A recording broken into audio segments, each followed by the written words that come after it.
Hello students, welcome to you HBC science classes. आप सभी का HBC साइंस क्लासेस में स्वागत है।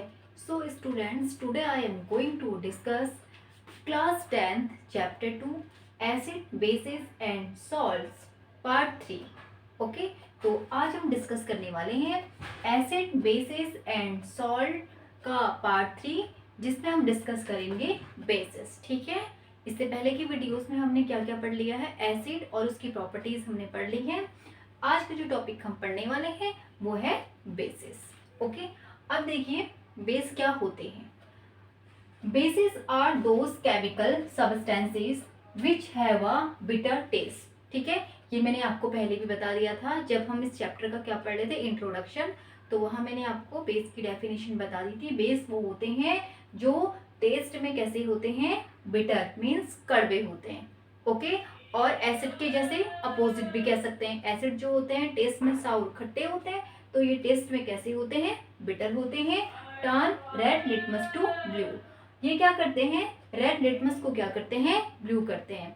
एसिड क्या कर रहा था, ब्लू लिटमस को रेड कर रहा था, और ये क्या करता है, रेड लिटमस को ब्लू कर देता है। ओके, अब इसके एग्जांपल है NaOH, CaO, Na2O, NH4OH, Na2CO3, CaCO3। ठीक है, अब जैसे कि सोडियम हाइड्रोक्साइड, अब वहां मैंने आपको बताया था जिसमें भी कुछ बेसिस आपको करवाए थे, आपने नोटिस किया होगा या आपने देखा होगा कि वो बेस जो थे सब में क्या था, OH। मोस्टली जो बेस होते हैं हम देखते हैं OH, जिसमें हमें क्या मिलता है, हाइड्रोक्साइड आयन। अभी हम देखेंगे इसकी डेफिनेशन और आगे भी देखेंगे, आगे भी समझेंगे इसके बारे में। हम जो क्या देते हैं, वाटर में डिजोल्व होने के बाद हमें OH नेगेटिव आयन देते हैं।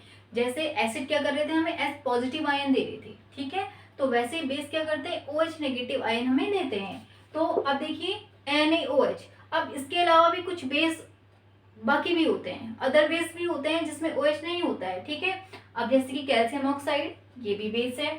Na2O, ये बेस है। ठीक है, NH4OH, ammonium hydroxide, Na2CO3, sodium carbonate, CaCO3, calcium carbonate, ये सभी क्या है, बेस है। ओके, अब वाटर सॉल्युबल बेसिस। ठीक है, वाटर सॉल्युबल बेसिस क्या कहते हैं, हम एल्कलाइज। अब देखिए एल्कलाइज क्या होते हैं, a base which is soluble in water is called an alkalis or alkali. वो बेस जो वाटर में सॉल्युबल होते हैं उन्हें हम एल्कलाई कहते हैं, यानी कि एल्कलाई भी बेस होते हैं। ठीक है, एल्कलाई भी बेस होते हैं। ऐसे बेस होते हैं जो वाटर में सॉल्युबल होते हैं, यानी कि हम कह सकते हैं, मीन्स हम बोल सकते हैं कि बेस ऐसे होते हैं, ऐसे भी होते हैं जो वाटर में सॉल्युबल होते हैं, और ऐसे बेस को हम क्या कहते हैं, एल्कलाई या एल्कलाइज कहते हैं। अब कौन कौन से बेस ऐसे होते हैं या एल्कलाई कौन कौन से होते हैं, जैसे कि sodium hydroxide, potassium hydroxide, calcium hydroxide, ammonium hydroxide and magnesium hydroxide, ये सभी क्या है, एल्कलाई हैं। ठीक है, क्यों, क्योंकि ये बेस जो है ये वाटर में क्या होते हैं, सॉल्युबल होते हैं। ठीक है, तो इन्हें हम क्या कहते हैं, एल्कलाइज कहते हैं। ओके, अब देखिए, अब मोस्टली बेस जो होते हैं ना वाटर में सॉल्युबल नहीं होते हैं। अब जो बेस वाटर में सॉल्युबल होते हैं उन्हें हम कहते हैं एल्कलाई।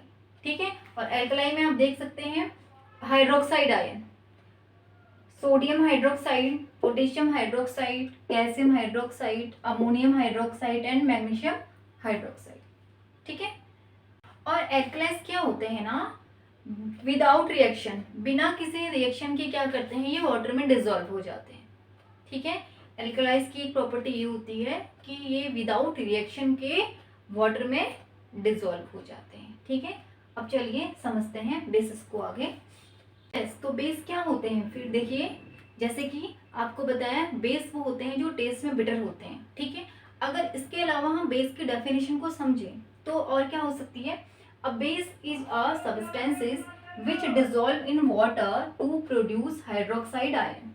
ठीक है, बेस वो सब्सटेंस होते हैं जो वाटर में डिसॉल्व होकर क्या देते हैं, हमें हाइड्रोक्साइड आयन देते हैं। हाइड्रोक्साइड आयन जो होते हैं OH नेगेटिव आयन होते हैं इन सॉल्यूशन में। ठीक है, अब जैसे आप देख सकते हैं यहाँ पे हमने लिया है बेस NaOH, इसको हमने वाटर में डिसॉल्व किया तो इसने क्या दिया हमें, Na positive ion and OH negative ion. जैसे कि आपको बताया बेस वो होते हैं जो वाटर में डिजोल्व होने में हमें क्या देते हैं, OH नेगेटिव आयन देते हैं। अब ठीक है, ये हमारा है सोडियम हाइड्रोक्साइड। अब इसे हम क्या कह सकते हैं, बेस, जैसे कि आपको बताया था। और ये क्या हो सकता है, एल्कलाइज भी हो सकता है। ठीक है, एल्कलाइज भी हो सकता है, ये एल्कलाइज है क्योंकि वो बेस जो वाटर में डिजोल्व होते हैं उन्हें क्या कहते हैं, हम एल्कलाई भी बोलते हैं। तो ये एल्कलाई है। ठीक है, एल्कलाई या बेस। ठीक है, एल्कलाई बेस होते हैं। ठीक है, ऐसे बेस होते हैं जो वाटर में डिजोल्व होते हैं। ठीक है, अब एल्कलाई है या बेस है, हमने इसे वाटर में डिजोल्व किया, इसने एक दिया है सोडियम आयन और हाइड्रोक्साइड आयन।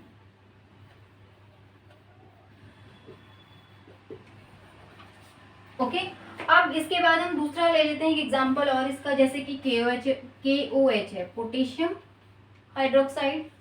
इसको हमने वाटर में डिजोल्व किया। ठीक है, अब इसे वाटर में डिजोल्व करेंगे तो ये हमें क्या देगा, K positive ion plus OH negative ion. ठीक है, अब बताइए MgOH की होल 2, इसे हम वाटर में डिजोल्व करते हैं तो ये हमें देगा Mg2 positive ion plus OH negative ion.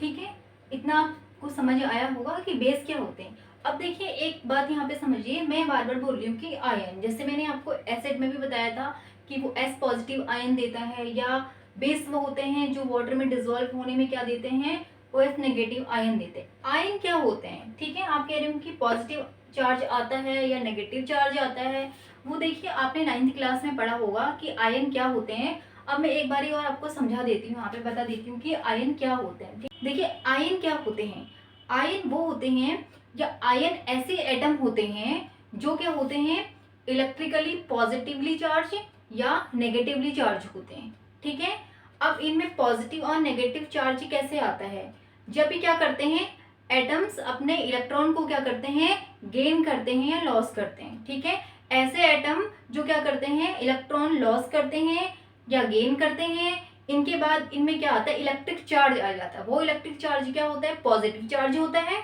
और नेगेटिव चार्ज होता है। ठीक है, अब देखिए हम समझ सकते हैं, जैसे एग्जांपल में जैसे Na पॉजिटिव चार्ज आया। ठीक है, अब Na एटम हमने लिया, सोडियम का एटम। ठीक है, इसका एटॉमिक नंबर क्या होता है, 11 होता है। ठीक है, अब देखिए इसका हम इलेक्ट्रॉनिक कॉन्फ़िगरेशन लिखेंगे तो क्या होगा, 2 8 1। ठीक है, अब ये क्या करेगा, देखिए इसको अपना ऑक्टेट कंप्लीट करना होता है। ठीक है, यानी कि इसकी लास्ट सेल में, इनकी लास्ट सेल में कितने इलेक्ट्रॉन होने चाहिए, 8 इलेक्ट्रॉन होने चाहिए। ठीक है, अब देखिए इसकी लास्ट सेल में 1 इलेक्ट्रॉन है। ओके, अब ये क्या करेगा, इसके पास इतनी पावर है नहीं, ये क्या करेगा, 7 को अपनी ओर अट्रैक्ट कर सके। ठीक है, अब ये तो अकेला है वैसे भी, अभी क्या करेगा, अकेला होने की वजह से इसके पास इतनी पावर है नहीं कि ये क्या करे, 7 को अपनी ओर खींचे। तो बेटर है हम अकेले हैं, कोई भी अकेला है वो क्या करेगा, उसके पास पावर नहीं है, कोई इसको और अपनी ओर फोर्स लगाएगा तो ऑब्वियसली वो क्या है, उसकी ओर क्या हो जाएगा, अट्रैक्ट हो जाएगा या खींचा चला जाएगा। ठीक है, अब देखिए ये भी सेम वही चीज करता है, ये भी क्या करेगा, इसके पास 1 इलेक्ट्रॉन है। तो ठीक है, जो बाहर वाले हैं जिसके पास ज्यादा पावर है, 1 को क्या करेगा, अपनी ओर खींच लेगा। तो इसका मतलब खींच लेने का मतलब है इसने क्या किया, 1 अपना इलेक्ट्रॉन लॉस कर दिया। ठीक है, जो अपना इलेक्ट्रॉन लॉस करते हैं उनमें जो चार्ज आता है वो पॉजिटिवली चार्ज आ जाता है। अब देखिए सोडियम के पास जो इलेक्ट्रॉन बचे हैं वो बचे हैं 2 8 यानी कि 10। ठीक है, मीन्स इसके पास 10 इलेक्ट्रॉन बचे हैं, तो इसमें आ जाएगा 1 पॉजिटिव चार्ज। 1 पॉजिटिव चार्ज का मीन्स है इसने क्या किया है, अपना 1 इलेक्ट्रॉन लॉस कर दिया। ठीक है, अब दूसरा एग्जांपल जैसे हम क्लोरीन समझ लेते हैं, क्लोरीन है 17। ठीक है, इसका हम इलेक्ट्रॉनिक कॉन्फ़िगरेशन समझते हैं तो 2 8 7। अब देखिए वही लास्ट सेल में इसे भी अपना ऑक्टेट कंप्लीट करना है। अब 7 ज्यादा है, जैसे यहाँ पर तो 1 था, अकेला था, इसके पास इतनी पावर नहीं है कि ये 7 को अपनी ओर खींच सके। तो सेविन ने क्या किया, इसको अपनी ओर खींच दिया, 7 लोगों ने ताकत लगाई और अपनी ओर इसको खींच दिया। ठीक है, अब यहाँ पे क्या है, ये तो 7 है, अब इसको 1 ही चाहिए, तो ये क्या करेगा, एक इनके पास ज्यादा पावर है 7 के पास, तो क्या करेगा, अपनी ओर एक ये खींच लेगा इलेक्ट्रॉन। ठीक है, अब लास्ट सेल में क्या करने है, इसको 8 कंप्लीट करने हैं। 8 कंप्लीट करने के लिए इसको क्या चाहिए, 1 ही इलेक्ट्रॉन चाहिए। अभी क्या करेगा, 1 इलेक्ट्रॉन क्या करेगा, ले लेगा, तो क्लोरीन के पास इलेक्ट्रॉन हो जाएंगे, ठीक है, 2 8 8। ठीक है, अब 2 8 8 1 इलेक्ट्रॉन ले लिया है, तो जो इलेक्ट्रॉन को क्या करता है, गेन करता है, गेन कर लिया, तो इसमें आ गया नेगेटिव चार्ज। ओके, तो ये जो होते हैं हमारे चार्ज पार्टिकल, या कह सकते हैं इनको आयन, जिनमें क्या होता है पॉजिटिव और नेगेटिव चार्ज आ जाता है, यानी कि ऐसे एटम जो क्या करते हैं, अपना इलेक्ट्रॉन लॉस करते हैं, या इलेक्ट्रॉन क्या करते हैं, गेन करते हैं। इलेक्ट्रॉन लॉस करने की वजह से चार्ज आ जाता है, या इलेक्ट्रॉन गेन करने की वजह से इनमें क्या आता है, चार्ज आ जाता है, पॉजिटिव चार्ज और नेगेटिव चार्ज। ठीक है, तो वो क्या होते हैं, आयन होते हैं। ठीक है, अब एक बात और समझिए, जैसे कि सोडियम है, इसके पास जो है एटॉमिक नंबर इसका 11 है, तो इसके पास प्रोटॉन भी 11 है और इसके पास इलेक्ट्रॉन भी 11 है। बट यहाँ पे सोडियम के पास Na पॉजिटिव जो आयन है, सोडियम का आयन है, इसके पास प्रोटॉन तो जो होते हैं 11 ही होते हैं। ठीक है, प्रोटॉन तो इसके पास 11 ही होंगे, लेकिन इलेक्ट्रॉन कितने हो जाएंगे, इसके पास 10 हो जाएंगे, यानी कि इसने अपना क्या किया, एक इलेक्ट्रॉन लॉस कर दिया है। अगर हम बात करें क्लोरीन की, अब देखिए क्लोरीन ने क्या किया, यहाँ पे इसने 1 इलेक्ट्रॉन गेन किया है, तो इसका जो एटॉमिक नंबर है वो 17 है, तो इसके पास प्रोटॉन कितने हैं, 17 है, इलेक्ट्रॉन कितने हो गए हैं, इसके पास 18 हो गए हैं, क्योंकि इसने 1 इलेक्ट्रॉन क्या किया है, गेन कर लिया है। ठीक है, तो ये तो हमने समझे आयन की जो पॉजिटिव चार्ज और नेगेटिव चार्ज मैंने इसमें लिखे हुए हैं, वो आप देख सकते हैं, पॉजिटिव कैसे है, नेगेटिव कैसे है, चार्ज आपके कैसे आए हुए हैं। ठीक है, अब बात आई फॉर्मूले की, तो फॉर्मूला भी ये 9th क्लास में आपने समझा होगी, कोई भी फॉर्मूले हमारे कैसे बनते हैं। ठीक है, अब फॉर्मूले देखो, जैसे कि डिपेंड करती है इस पे वैलेंसी। ठीक है, वैलेंसी हमें पता होनी चाहिए। अब जैसे है NaCl का फॉर्मूला हमने बनाया, ठीक है, इसकी वैलेंसी, सोडियम की वैलेंसी होती है 1, क्लोरीन की वैलेंसी होती है 1। ठीक है, इसको हम क्या करते हैं, क्रॉस मल्टीप्लाई करते हैं, तो फॉर्मूला आपका बन जाएगा, क्योंकि Na 1 है, Cl भी 1 है, तो फॉर्मूला इसका हो गया NaCl। अब बात आई MgCl2 की, जैसे कि MgCl2 फॉर्मूला हमारा कैसे बनेगा, MgCl2। ठीक है, मैग्नीशियम की हमारी वैलेंसी जो होती है वो 2 होती है। ठीक है, क्लोरीन की हमारी वैलेंसी जो होती है 1 होती है, इसको हम क्या करते हैं, क्रॉस कर देते हैं, यानी कि अब मैग्नीशियम के नीचे हमने लिख दिया 1 और क्लोरीन हमारा हो गया 2, तो फॉर्मूला हमारा बन गया MgCl2। ठीक है, तो फॉर्मूले भी हमारे ऐसे बनते हैं। अब आप देख रहे होंगे कि Mg2, क्योंकि इसकी वैलेंसी भी 2 होती है और ये जो आयन भी होता है 2 पॉजिटिव होता है। जैसे ये अपने इलेक्ट्रॉन क्या करेगा, Mg में 2 प्लस कैसे आया, Mg जो होता है हमारा 12 होता है। ठीक है, अब 2 8 2, अभी क्या करेगा, ऑक्टेट कंप्लीट करने के लिए लास्ट सेल में 2 इलेक्ट्रॉन अपने लॉस कर देता है, तो 2 8 बच जाएंगे इसकी सेल में, कितने लॉस किए उसने, 2 प्लस इलेक्ट्रॉन लॉस कर दिए। ठीक है, 2 8 इसके पास बचे, ऑक्टेट भी कंप्लीट हो गया और ये क्या हो गया, आयन बन गया 2 प्लस। ठीक है, तो ये समझ सकते हैं कि यहाँ पे MgOH की whole 2, Mg2 positive charge, OH negative charge इसमें हमारा आ गया। तो ये है बेस, तो ये समझते बेस को। अब बेस को समझने में हमने क्या समझ लिया, मैंने आपको आयन भी समझा दिए हैं और मैंने आपको इसमें समझा दिया कि जो हम फॉर्मूले बनाते हैं वो फॉर्मूले हमारे कैसे बनते हैं। फॉर्मूले हम खुद से नहीं बनाते हैं, फॉर्मूले ये नहीं कि अपने मन से हमने क्या कर दिया, उसमें MgCl3 लिख दिया, ठीक है, कुछ भी बना दिया, ठीक है, MgOH की होल 3 कर दिया, ठीक है, या हमने NaCl2 कर दिया। जो फॉर्मूले होते हैं वो इनकी वैलेंसी से बनते हैं। आई बात समझ में? तो चलिए आगे समझते हैं हम बेस को। नेक्स्ट टॉपिक जो है हमारा वो है strong base and weak base. ठीक है,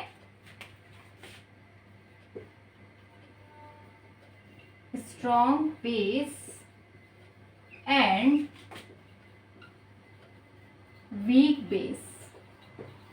ठीक है, तो देखिए स्ट्रॉन्ग बेस क्या होते हैं एंड वीक बेस क्या होते हैं। स्ट्रॉन्ग बेस, ठीक है, जैसे कि हमने एसिड में समझा था स्ट्रॉन्ग एसिड क्या होते हैं एंड वीक एसिड क्या होते हैं, सेम वही है, strong base and weak base. अब स्ट्रॉन्ग बेस क्या, base which completely ionize in water and produce a large amount of hydroxide ion. ऐसे बेस जो क्या करते हैं, कंप्लीटली आयोनाइज होते हैं वाटर में। ठीक है, जब इनको वाटर में डिसॉल्व करते हैं तो कंप्लीटली आयोनाइज हो जाते हैं। अब मैंने आपको आयन अभी समझाया है कि आयन क्या होते हैं। ठीक है, यानी कि क्या दे रहे हैं, OH नेगेटिव आयन दे रहे हैं। ठीक है, कंप्लीटली आयोनाइज होते हैं and produce a large amount of hydroxide ion. Hydroxide ion तो दे रहे हैं OH नेगेटिव आयन। ठीक है, हाइड्रोक्साइड आयन क्या है हमारे, OH नेगेटिव आयन। ठीक है, OH नेगेटिव आयन तो दे रहे हैं, लार्ज अमाउंट में दे रहे हैं, कॉल्ड स्ट्रॉन्ग बेस। इन्हें हम क्या कहते हैं, स्ट्रॉन्ग बेस कहते हैं। अब स्ट्रॉन्ग बेस क्या है, देखिए एग्जांपल, और स्ट्रॉन्ग एल्कलाइज भी है। ठीक है, क्योंकि ये क्या होते हैं, वाटर में आयोनाइज हो जाते हैं ना, तो स्ट्रॉन्ग एल्कलाइज भी है। एग्जांपल है जैसे NaOH। NaOH एक स्ट्रॉन्ग बेस है, KOH एक स्ट्रॉन्ग बेस है। ओके, अब वैसे ही है, वीक बेस क्या होते हैं, a base which is partially ionised in water, यानी कि वाटर में आयोनाइज तो होते हैं, पार्स यानी कि कम होते हैं, एंड दस produce a small amount of hydroxide ion. ये क्या करते हैं, कम मात्रा में OH नेगेटिव आयन देते हैं। OH नेगेटिव आयन तो देते हैं लेकिन स्मॉल अमाउंट में हमें देते हैं, कॉल्ड अ वीक बेस। इन्हें हम वीक बेस कहते हैं या वीक एल्कलाइज कहते हैं। अब वीक जो बेस है या वीक एल्कलाइज है वो क्या है हमारे, CaOH की whole two calcium hydroxide, MgOH की होल टू मैग्नीशियम हाइड्रोक्साइड, ये हमारे क्या है, वीक बेस है। ठीक है, तो strong base and weak base I hope आपको समझ में आया होगा। ठीक है, ठीक है, तो प्रॉपर्टीज ऑफ बेसिस, बेस की प्रॉपर्टीज। अब फर्स्ट देखिए इसमें क्या है, अब इससे पहले देखो बेस की प्रॉपर्टीज में और क्या क्या आपकी आती हैं, ये तो केमिकल रिएक्शन वाली प्रॉपर्टीज है। अब देखिए बेस जो होते हैं बिटर टेस्ट में हम जानते हैं कि इसकी प्रॉपर्टीज है ये भी, कि टेस्ट में बिटर होते हैं, और ये भी क्या करते हैं, इलेक्ट्रिसिटी को कंडक्ट करते हैं। ठीक है, जैसे एसिड करते हैं तो ये भी क्या करते हैं, इलेक्ट्रिसिटी को कंडक्ट करते हैं। हाँ, बेस भी क्या करते हैं, इलेक्ट्रिसिटी को कंडक्ट करते हैं सॉल्यूशन में। ठीक है, इलेक्ट्रिसिटी को कंडक्ट करते हैं, और ये हमने जैसे समझा था रेड लिटमस को क्या करते हैं, ब्लू करते हैं। तो तीन प्रॉपर्टीज तो हमारी बेस की ये हो गई हैं। अब देखिए केमिकल रिएक्शन वाली जो प्रॉपर्टीज है वो क्या है, base react with some metal. अब ये मेटल के साथ रिएक्ट करके क्या देते हैं, हमें हाइड्रोजन गैस देते हैं। अब ठीक है, बेस प्लस मेटल तो हमें ये देते हैं इसके, ये भी हमें देते हैं सॉल्ट प्लस हाइड्रोजन गैस। ठीक है, अब देखिए बेस है, बेस हम तो बेस हमने लिया है NaOH प्लस मेटल हमने लेते हैं जिंक, तो हमें सॉल्ट जो मिलता है इसका सॉल्ट होता है Na2 ZnO2। ठीक है, ये एक सॉल्ट है। ठीक है, तो सोडियम हाइड्रोक्साइड लिया, अब Na2 हमारा है तो उसको बैलेंस करने के लिए यहाँ पे 2, इसका मतलब हमें 2 NaOH ले होंगे। ठीक है, 2 NaOH हमने ले होंगे, NaOH। अब देखिए Na हमारा 2 है, Zn 1 है, और O कितने, देखिए O हमारे 2 है। ठीक है, बाकी दूसरी हमारी निकल जाएगी, H कितने हैं 2 प्लस हाइड्रोजन गैस, तो हमें क्या मिल गया, सोडियम जिंकेट हमें इसमें मिल गया है।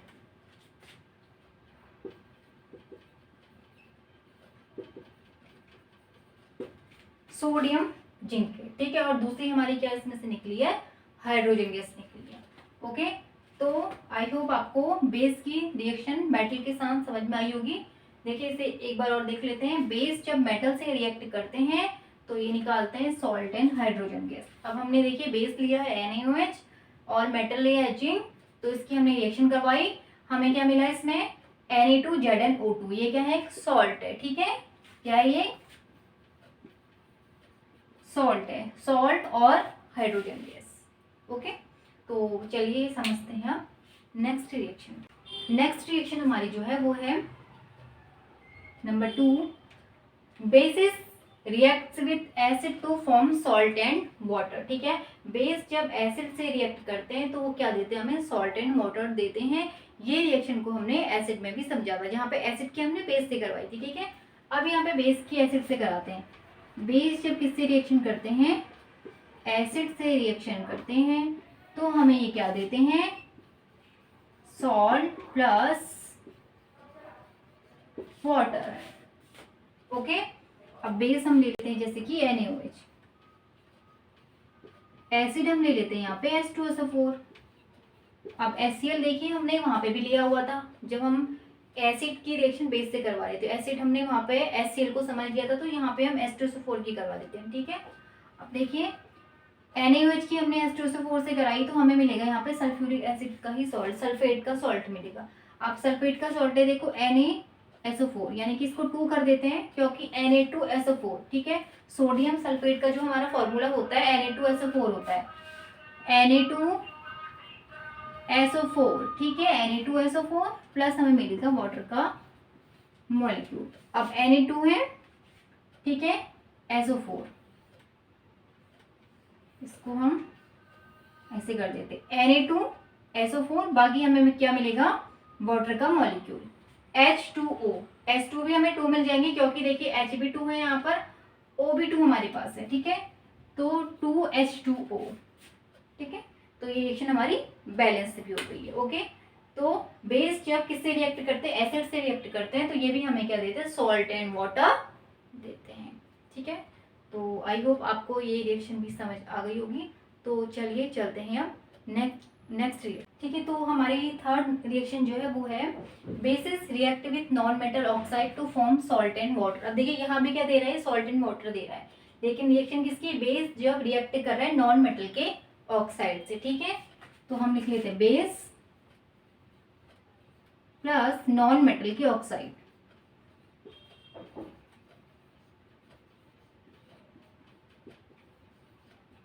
gives salt and water. ठीक है, अब बेस हम ले लेते हैं यहाँ पे CaOH की होल 2। ठीक है, नॉन मेटल की ऑक्साइड में हम ले लेते हैं, नॉन मेटल का ऑक्साइड है, अभी तो जैसे मेटल की ऑक्साइड ले रहे थे हम, यहाँ पे नॉन मेटल का ऑक्साइड। अब नॉन मेटल का ऑक्साइड क्या हो सकता है, जैसे कि कार्बन डाइऑक्साइड। ठीक है, कार्बन नॉन मेटल पे आ गया, उसका oxide carbon dioxide non metal का ऑक्साइड हो गया हमारा। अब इसकी रिएक्शन कराते हैं, तो सॉल्ट हमारा मिलेगा। ठीक है, CaCO3 calcium carbonate, CaCO3 plus हमें मिल जाएगा वाटर का मॉलिक्यूल। ठीक है, CaCO, एक को यहाँ से इसके पास चला जाएगा तो CO3। ठीक है, CaCO3 और दूसरा हमें मिल जाएगा वाटर का मॉलिक्यूल H2O, इसके पास है, तो ये हो जाएगा CO2। ठीक है, तो ये हो गई किसकी रिएक्शन, बेस जब किससे रिएक्ट करते हैं, मेटल के नॉन मेटल के ऑक्साइड से, तो यहाँ भी क्या देते हैं, सॉल्ट एंड वाटर देते हैं। ठीक है, तो ये हो गई हमारी बेस की रिएक्शन नॉन मेटल के ऑक्साइड के साथ। ठीक है, तो आई होप आपको ये रिएक्शन भी समझ आई होगी। ठीक है, हाँ, तो समझते हैं, चलिए यूजेस ऑफ बेसिस, बेस के यूज कहाँ कहाँ होते हैं। ठीक है, अब देखिए फर्स्ट है sodium hydroxide is used in the manufacture of soap paper. ठीक है, soap paper and synthetic fibre called rayon. ठीक है, सोडियम हाइड्रोक्साइड NaOH। ठीक है, सोडियम हाइड्रोक्साइड का यूज कहाँ होता है, साबुन बनाने में। साबुन जो बनता है वो किससे बनता है, सोडियम हाइड्रोक्साइड, इसका यूज होता है। ठीक है, और पेपर बनाने में भी सोडियम हाइड्रोक्साइड का यूज होता है। उसके अलावा एक सिंथेटिक फाइबर होता है रेयॉन। ठीक है, रेयॉन एक सिंथेटिक फाइबर है, इसको बनाने में भी सोडियम हाइड्रोक्साइड का यूज किया जाता है। सेकेंड है कैल्शियम हाइड्रोक्साइड CaOH की होल 2, जिसे स्लैग लाइम भी हम कहते हैं। ठीक है, is use in manufacture of bleaching powder. Bleaching powder हम अभी आगे पढ़ने वाले हैं। ठीक है, सॉल्ट में, तो इसका यूज जो होता है ब्लीचिंग पाउडर बनाने में होता है। थर्ड मैग्नीशियम हाइड्रोक्साइड MgOH की whole 2। Magnesium hydroxide is used an antacid. ठीक है, एंटासिड में इसका यूज होता है, एंटासिड में इसका यूज होता है to neutralize excess acid in the stomach and cure indigestion, यानी कि पेट में एसिडिटी हो जाती है, एसिड ज़्यादा हो जाता है, या इंडाइजेशन अपच हो जाती है तो उसके लिए किसका यूज किया जाता है, मैग्नीशियम हाइड्रोक्साइड का यूज किया जाता है। ठीक है। Sodium carbonate CaCO3 is used as washing soda, इसका यूज वॉशिंग सोडा, ठीक है, कपड़े धोने वाला जो सोडा होता है washing soda, and softening hard water, water यानी कि जो पानी की हार्डनेस होती है उसको ये कम करता है सोडियम कार्बोनेट, ये भी हम अभी आगे पढ़ने वाले हैं। ठीक है। सॉल्ट में सोडियम हाइड्रोजन कार्बोनेट, अब इसका कहाँ यूज होता है, NaSCO3 is used as baking soda, इससे बेकिंग सोडा बनता है, और जिसका यूज होता है कुकिंग फूड, खाने में हम देखते हैं ना बेकिंग सोडा डालते हैं हम उसमें, ठीक है, या फूड में, या बहुत सारी जो कुकिंग की ऐसी चीजें होती है, कुकिंग फूड होता है उसमें क्या यूज करते हैं हम, बेकिंग सोडा का यूज करते हैं। ठीक है। तो ये हम बनता है सोडियम हाइड्रोजन कार्बोनेट से। Baking powder, for making baking powder, ठीक है, बेकिंग पाउडर में यूज होता है एज एन, बेकिंग पाउडर का जो यूज होता है वो होता है एंटासिड, इसका यूज भी एंटासिड में होता है। ठीक है। To cure indigestion and soda acid fire extinguisher, यानी कि आग बुझा अग्निशामक यंत्र जो होते हैं, ठीक है, आग बुझाने के जो काम आते हैं, जो सोडा एसिड फायर एक्सटिंगर होता है उसमें जो यूज होता है NaSCO3 सोडियम हाइड्रोजन कार्बोनेट का यूज होता है। ये भी हम आगे नेक्स्ट क्लास में पढ़ेंगे। ठीक है। तो ये हो गए हमारे बेसिस के यूज। ठीक है। ये आपका है EXESS, ओके, एक्सिस एसिड। सो आज के लिए इतना ही, मिलते हैं नेक्स्ट वीडियो में। अगर आपको ये वीडियो पसंद आया तो please do like share and subscribe. Thanks for watching.